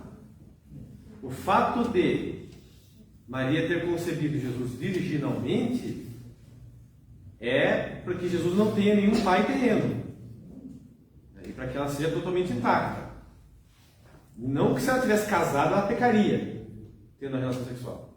É que ela é a arca perfeita da aliança, ela é o ser humano perfeito para conceber Jesus. E das vocações humanas, a vocação à virgindade consagrada é mais alta que a vocação matrimonial. Ainda que a vocação matrimonial também seja boa, ela é inferior à vocação da virgindade consagrada. Então o ser humano, para conceber Jesus, tem que ser perfeito em tudo, não só santo, perfeito. Então ela foi concebida sem o pecado original, ela não tinha malícia alguma, nenhum pecado atual, e também era virgem. E também, porque eu falei, porque Jesus não tenha nenhum pai terreno, porque o único pai, Jesus é a segunda pessoa da Trindade, o único pai de Cristo é o próprio Deus, ou seja, a primeira pessoa. Então é por isso. Agora, antes de Jesus não houve nenhum caso de ser humano que foi concebido livre do sexo. Todo mundo nasceu de relação sexual, só Jesus que não. Tá? Inclusive a própria Virgem Maria. Ela é filha de São Joaquim de Santa Ana, normal. Existe alguma explicação da São João? Como foi a concepção dela sem pecado? No momento da concepção, Deus preservou, por milagre, a contaminação do pecado original. É porque quando nós somos concebidos, lá no momento que Deus infunde a alma, lá no embrião, no ventre da nossa mãe, essa alma entra em contato com o corpo que nós herdamos dos nossos pais, que é decaído. E aí a alma entra em estado de rebelião. E aí você nasce com pecado, já nasce revoltado. Todo mundo já nasce revoltado. E ele não permitiu isso. E ele não permitiu isso com ela. Então naquele momento, com ela, ele preservou. E aí ela nasceu perfeita. Ela só não tinha o corpo perfeito, porque ela envelheceu normalmente. Isso só foi dado a ela no fim da vida dela. Mas ela não tinha nenhuma corrupção moral, tá? Nenhuma malícia, nada. Agora, ninguém, ficou claro? Ninguém antes dela teve, ninguém antes de Jesus, aliás, né? Teve concepção original. Tá? Ninguém. Nem depois, nem vai ter. Né? Nem vai ter. Deixa eu perguntar uma coisa. Então, vamos ver se você me ajuda a entender. Porque você cometeu um pecado. Um pecado tipo assim, eu matei alguém. Só que nesta hora eu posso ter uma conduta correta e nesse momento eu ter alguma influência dos espíritos, assim, que nem você falou, para que eu cometa esse pecado. Não sei se você entendeu. Você quer dizer se posso matar alguém sob influência demoníaca? É isso. Sob influência sim, mas não sob controle total. Porque Deus não permite que eu seja influenciado pelo demônio a tal ponto que eu perca o livre-arbítrio.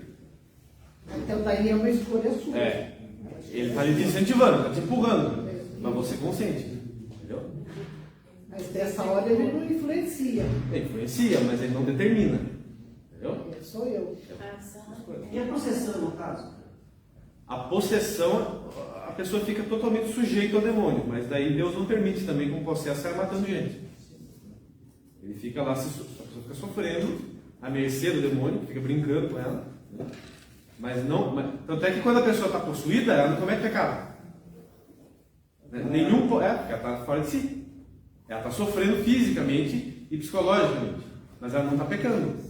E é por isso, inclusive, que Deus às vezes permite a possessão. Porque também tira um bem maior, ou seja, a própria santidade do sofrimento da pessoa, ou o testemunho de outras pessoas, a conversão de outras pessoas. Eu já vi família que tinha ateu, aí um membro ficou possesso, a pessoa começou a cuspir prego, cuspir fogo, e aí a pessoa, opa, Deus existe. Então assim, converteu a pessoa, ela assim. Mas enquanto ela está possessa, ela não pega. Mas nesse caso, o único intuito do demônio é só atormentar o corpo dessa pessoa. É atormentar. Ele sempre quer atormentar de alguma forma. E a prostituta, então, ela é influenciada, mas ela tem. Mas ela escolhe. Ela escolhe. A não ser que, em algum caso mirabolante, em estado de possessão, a pessoa se prostitua. Ela não vai ter culpa. Mas eu nunca ouvi falar disso. Pode perguntar. Quanto mais pecadores foram os séculos, mais severas são as penas no inferno. Sim. Portanto, no céu, quanto mais santos foram tais almas, mais próximos são de Deus? São, exatamente. É bom que você lembrou disso. O céu também tem uma hierarquia. O inferno tem a sua hierarquia ao contrário. O céu tem a hierarquia perfeita. Ou seja, ninguém no céu está no mesmo nível. Cada um no céu está num nível diferente. Quanto mais a pessoa foi santa em vida, mais ela participa da visão beatífica em um lugar, a gente fala lugar em sentido analógico, né? Mais num lugar próximo a Deus ela está. Isso seriam as várias moradas que ele fala assim, na casa do meu pai tem várias moradas, moradas. Eu vou preparar para você, então cada um vai receber uma morada de acordo com a sua afinidade com ele. Exatamente. Por exemplo, a Virgem Maria que está no topo. Não tem como ser mais santo que ela. Não tem como. Abaixo dela, São José. Abaixo dele, São João Batista. Abaixo dele, os santos apóstolos. Abaixo deles, os santos pregadores. Ou seja, Santo Antônio, Santo Tomás Aquino, Santo Agostinho, ou seja, os santos que, além de se santificarem, ensinaram a verdade. São Paulo está aí ou está no de cima? Está no de cima, ele apóstolo. Abaixo deles, os santos mártires, que deram a vida. Abaixo deles, os santos virgens. E abaixo deles, aí cada um no seu lugar, os demais santos. Por que esses três têm lugares especiais? Porque eles venceram em específico cada inimigo da alma. A alma tem 3 inimigos: a carne, o mundo e o demônio. A Virgem consagrada vence plenamente a carne, concupiscência do corpo. Vence inclusive naquilo que seria legítimo, como sacrifício. O santo mártir vence plenamente o mundo. Ou seja, para não satisfazer a vontade da sociedade corrompida, ele morre. E o santo pregador, ele vence em específico o demônio, que é o pai da mentira, ao ensinar a verdade. É por isso. Mas depois também abaixo, cada santo está num nível, não está todo mundo igual. E mesmo dentre eles, tem níveis. Mesmo entre os apóstolos existem níveis. Os únicos níveis que a gente sabe com certeza são os 3 primeiros: Virgem Maria, São José, São João Batista. Esses 3 são bem assim. O resto a gente não sabe direito, só chegando lá para. Se eu chegar, imagina eu ficar lá embaixo. Se eu conseguir o último, eu tô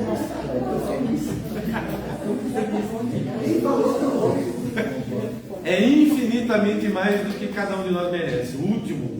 Melhor ser o último lado que o primeiro do outro lado. Mas é isso. Só para a gente encerrar aqui a aula de hoje, senão fica muito longo, né? Mas é exatamente isso que Jesus quer dizer quando ele fala: se você quer ser o primeiro, seja o último.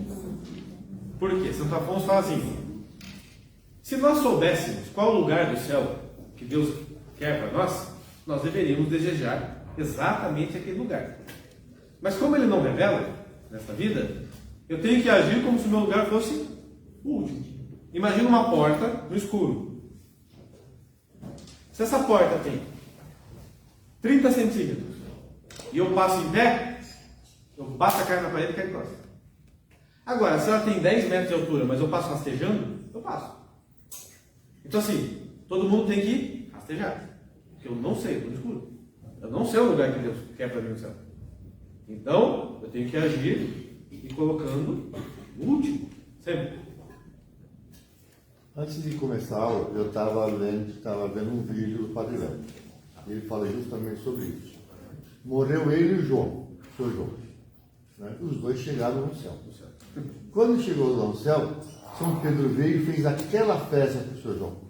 Mandou chamar os anjos, para o senhor João está aqui, olha que legal, o senhor João está aqui, não sei o que e tal. Anjos, leve o senhor João para a suíte 2. E lá ele foi. Né? Tudo bem confortado, bem amparado, não sei o que e tal. E esqueceu o Padre Léo lá do lado. Ele falou assim, como faz 2 horas que eu estou aqui, alguma coisa aconteceu. E o senhor João foi lá para a suíte 2, eu estou aqui. E passou um bom tempo, São Pedro aparece. Ele chegou, oi São Pedro, oi Padre Léo, você está aqui muito bem e tal. Tem um probleminha, eu já estou aqui há muito tempo esperando, o senhor não chegou junto comigo, já foi para a suíte. De fato, foi para a suíte 2, sim. Ele está muito bem hospedado. Chamou 2 anjos caídos assim, né? O Padre Léo, fraquinho. E aí ele falou assim, leva o Padre Léo, o beliche 622, parte de cima. E lá ele foi, né? Ele falou, isso está errado, alguma coisa, né? Ele não conseguiu dormir, porque tinha isso, tinha aquilo, não sei o que e tal. Aí o Padre Léo, no dia seguinte, falou, olha, eu não estou reclamando, mas não tem alguma coisa errada? Né? Porque o senhor... Não tem nada errado, está certo, o senhor João está lá porque não recebeu nada em vida, né? Sempre fez o que tinha que ser feito, e ele está aqui. E você recebeu tudo que você precisava em vida. Os aplausos que você recebia, já foi a tua recompensa. E aqui está a recompensa do senhor João hoje. Exatamente. Né? O que você recebeu aqui, você já está recompensado. Exatamente. Então, nós nunca sabemos em vida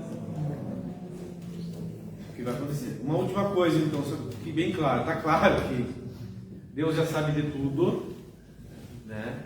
Ele já sabia exatamente tudo o que ia acontecer, ele já planejou tudo, levando em consideração as nossas ações. Mas essa é a perspectiva dele. A nossa, não. Eu não tenho nem que me preocupar com isso. Eu tenho que me preocupar em fazer o certo aqui na Terra. Enquanto eu estou vivo, eu tenho que me preocupar em fugir do pecado, buscar o bem, buscar fazer as boas obras, rezar, ou seja, fazer a minha parte agora. Para ele já sabe tudo.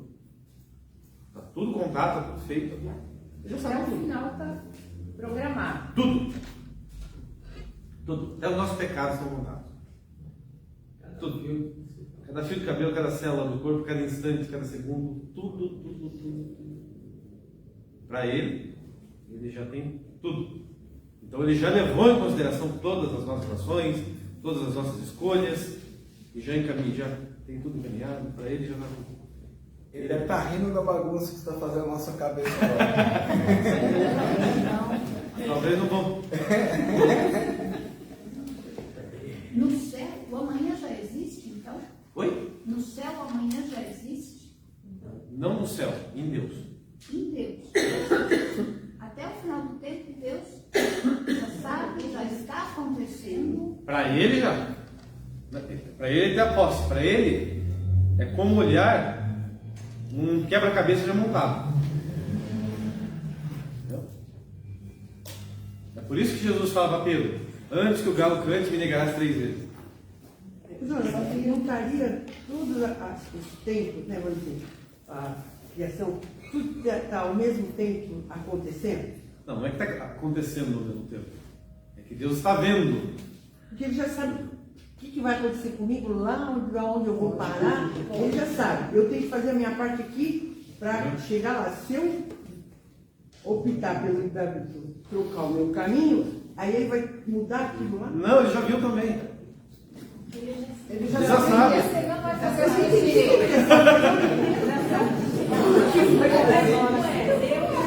Deus é Deus. Não, mas eu acredito o fato dele saber exatamente. Ó, presta atenção. Presta atenção. O fato de Deus já saber exatamente o que a senhora vai fazer ao longo da sua vida, e se no final a senhora vai ser salva, condenada, não vai passar por purgatório, tudo, não muda o fato de que as suas decisões, quando ele oferece a graça, são suas. Não é uma ilusão. Entendeu? Então ele não está te determinando. É que para ele já está dado. Jonathan, uma coisa assim, vamos dizer assim. Determinada pessoa já sabe, Deus já sabe o que vai acontecer com ela. Ele vai viver, essa pessoa vai viver até 65 anos. Perfeito? Mas nesse meio do caminho, ele surpreende a Deus com boas coisas.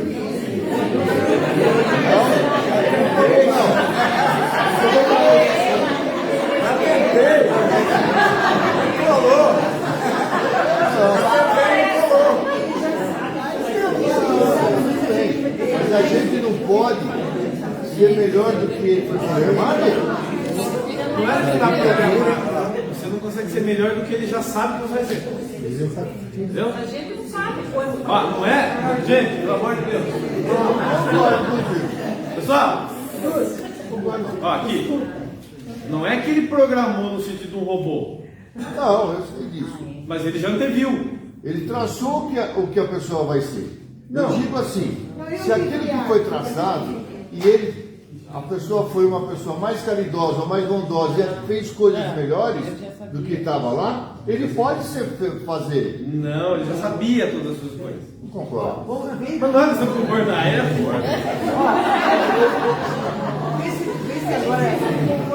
não é concordar, é assim. Ele é Deus. Ele... Se a gente tentar fazer melhor, não vai adiantar muita coisa. Claro que vai. Porque... Ele já sabe tudo. Então, isso aqui. Essas oportunidades de aprender. Ó, gente, silêncio, por favor. Depois Essas vocês conversam, elaboram mais perguntas para amanhã e tal. Vamos. Essa oportunidade que eu estou tendo aqui, de conhecer, de saber como é que vai acontecer depois, já está previsto, já está por ele já. Ele já sabe que ele vai me dar esse tipo de opção, informação, para mim continuar fazendo aquilo que eu tenho que fazer até o fim. É isso? Apesar de já saber o que eu vou fazer. Mas é para mim, ele vai me dando essa munição para mim continuar nesse caminho, fazendo o que eu tenho que fazer para chegar aonde ele me vai colocar. É isso? Sim. Vocês estão fazendo confusão. É o seguinte, vocês não podem querer pensar a partir da perspectiva de Deus. Então é o seguinte, ele já sabe tudo, acabou. Tá, se for do céu, se for do inferno, tá tudo dado. Cada escolha que eu vou fazer, cada escolha que eu vou fazer. Agora, não muda o fato que eu, quando faço a minha escolha, a escolha é minha. Então, mas se eu estou aqui hoje... Então eu tenho que me esforçar, continuar me esforçando. Entendeu? Se eu estou aqui hoje ouvindo você, é para mim melhorar, que já está no plano dele, para mim melhorar e continuar no caminho que ele programou para mim. Ou que já está estabelecido para mim. Mas você não sabe qual é o seu caminho. Eu não sei, mas ele está me negando, ele está me dando. Quando eu venho aqui aprender uma coisa nova, quando eu estou lá no celular e aparece um vídeo de algum santo, de um padre lá dando alguma informação, é para aumentar o seu conhecimento e te levar, eu estou achando isso, continuar naquele caminho. Como também você pode receber uma informação que te mude o pensamento. Pelo que ele está falando, você pode fazer o que você fizer, o que Deus determinou, não vai mudar nada que você fizer. É isso que você falou.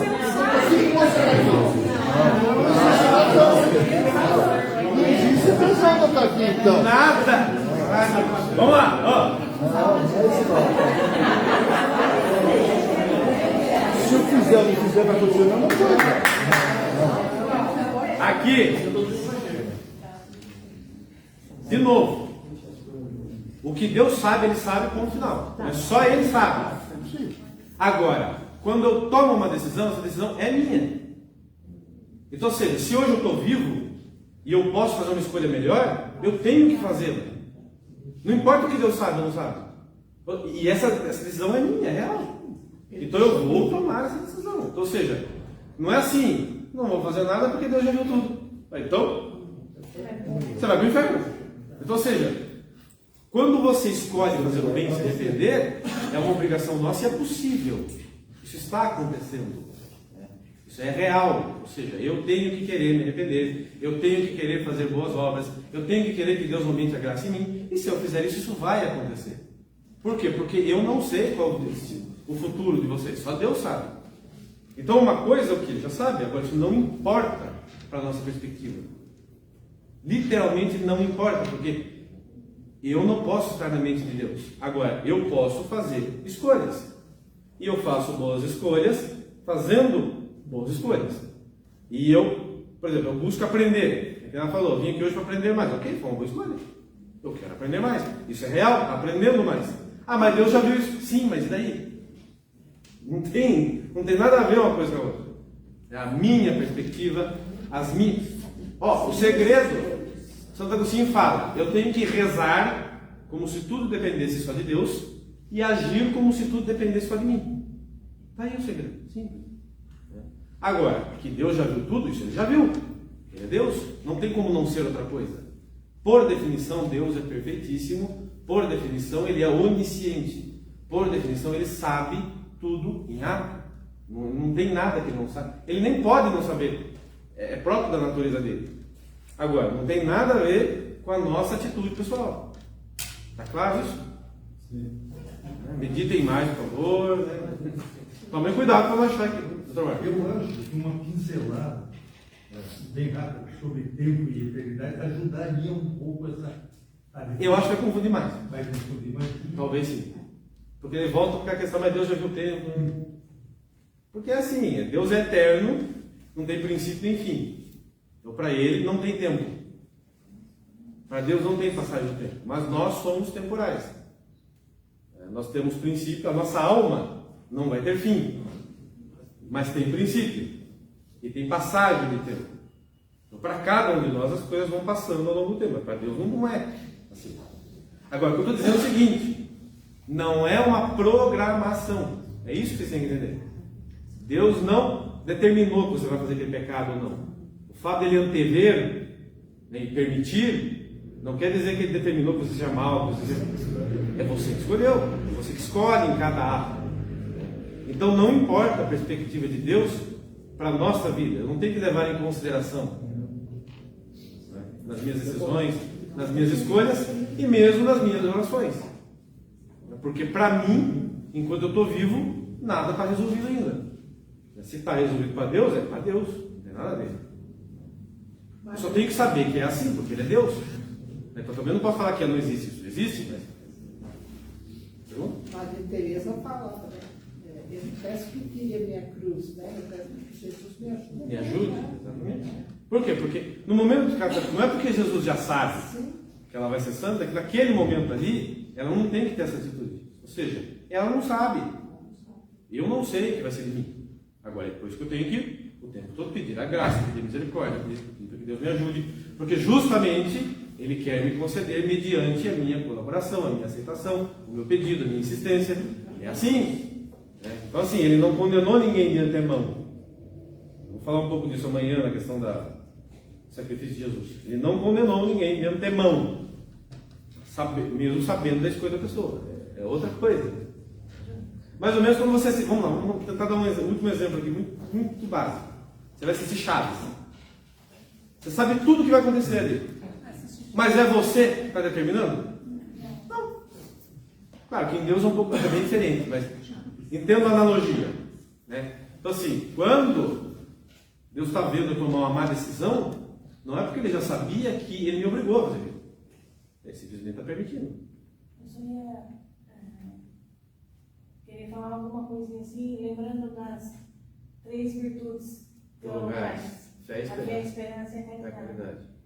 Na hora que a gente morrer, vai morrer com a gente a fé e a esperança. E o que a gente vai levar é a caridade. Então façamos o melhor, sem ver a quem, sem ver. Faça sempre o bem, sem ver, né? De novo, eu não tenho que tentar pensar a partir da perspectiva de Deus. Não. É a partir da minha. Hoje eu estou fazendo o quê? Eu estou abrindo a garrafa? Estou. Isso é real. Eu decidi abrir a garrafa, só que eu decidi. Ah, Deus já sabia? Claro. Mas não muda o fato que eu tomei essa decisão. Eu tenho que continuar tomando decisões.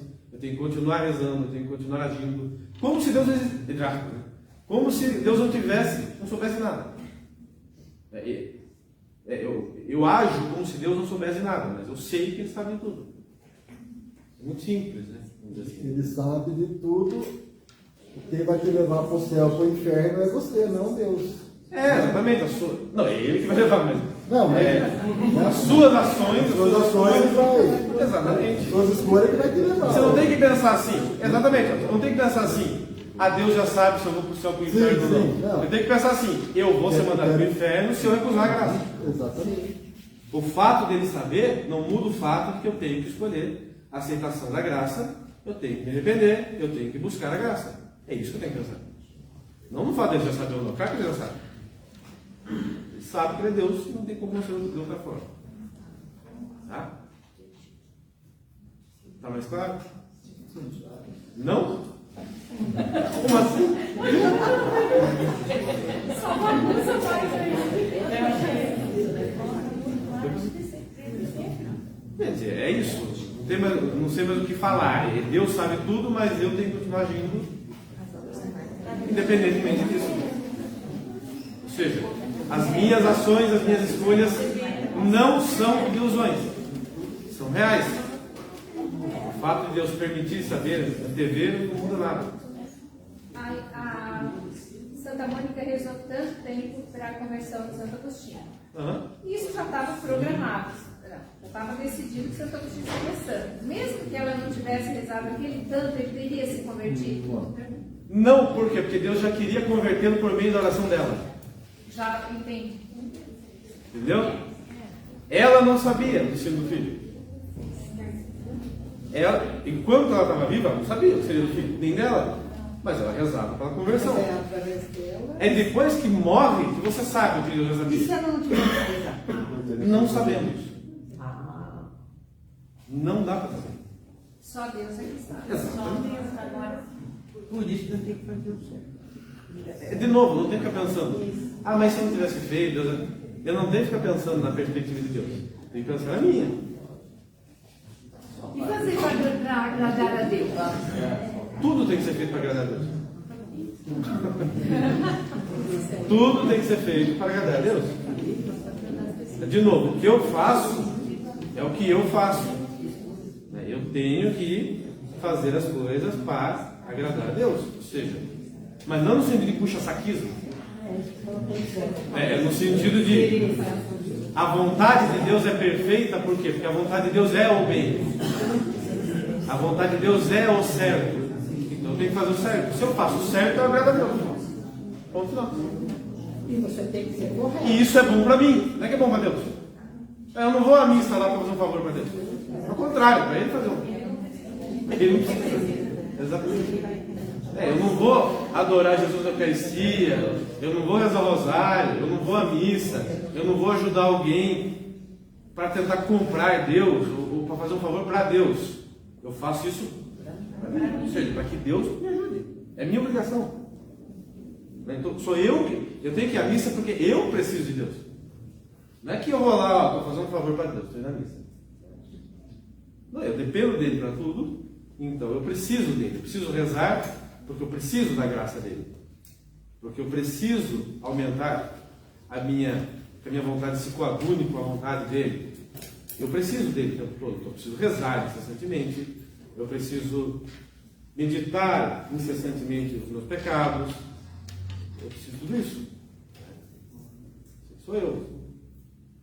Humanamente, tem muita coisa que você entra numa batalha, né? Porque às vezes você, não, esse é o correto, mas eu quero fazer isso. Então é uma batalha, né? Porque é humano, né? Exatamente. É a nossa batalha interna de renunciarmos a nós mesmos. É o que Jesus falou: quem quer me seguir, renuncia a si mesmo, toma a tua cruz e me segue. O que ele está querendo dizer? Está querendo dizer assim: inúmeras vezes, eu vou querer fazer uma coisa, mas o certo é outra. Eu tenho que fazer o que é certo, não o que eu quero. Sim. Difícil de viver, mas simples. Humanamente. Muito difícil, mas é possível. Prova os santos. Tá bom, gente? Amanhã a gente continua.